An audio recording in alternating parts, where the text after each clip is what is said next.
নিজে ঠিক, দুনিয়া ঠিক। নিজেকে শুধরান। অন্যের দোষ দেখে তো আমার লাভ নাই। ও কি করছে এটা ও জবাব দিবে। আমি কি করেছি আল্লাহর সুপ্রিম কোর্টের কাঠগড়ায় সেদিন আমাকে জবাব দিতে হবে। চিল্লায় বলো ঠিক কিনা। 5 নম্বরে আল্লাহ বললেন ওয়ালা তালমিজু আনফুসাকুম, খবরদার অন্যের দোষ খুঁজবা না। ও আমার বিশ্বাসী বান্দারা, নিজের দোষ খোঁজো, অন্যের দোষ খোঁজো না। দেখেন সমাজটারে শান্তিপূর্ণ বানানোর জন্য আল্লাহর পক্ষ থেকে কি সুন্দর মোরাল এন্ড এথিক্যাল ইনস্ট্রাকশনস, কি চমৎকার গাইডলাইন। অন্যকে ঠাট্টা করো না। ওয়ালা তালমিজু আনফুসাকুম, নেভার ডিফেম ইচ আদার, একে অপরের দোষ খোঁজো না, নিজের দোষ খোঁজো। কার দোষ খুঁজবেন? আরো জোরে বলতে হবে, কার দোষ খুঁজবেন? অন্যের দোষ খোঁজা যাবে?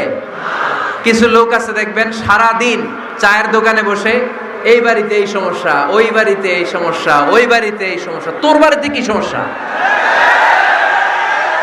কিছু লোক আছে এই হুজুরের এইটা খারাপ, এই হুজুরের ওইটা ভালো না, এইটা খারাপ, এইটা সমস্যা, এটা সমস্যা। তোর কি সমস্যা? তোর সমস্যা তুই খুঁজে বের কর, নিজের সমস্যা খুঁজে বের কর। যে নিজে নিজের সমালোচনা করতে পারে সেই সর্বাপেক্ষা বুদ্ধিমান।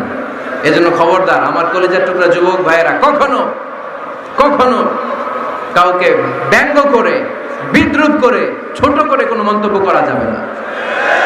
কখনো অন্যের দোষ খোঁজা যাবে না। দোষ আমরা খুঁজবো, নিজের দোষ, ঠিক কিনা? দোষ আমরা খুঁজবো, কার দোষ? চিল্লায় বলতে হবে, কার দোষ?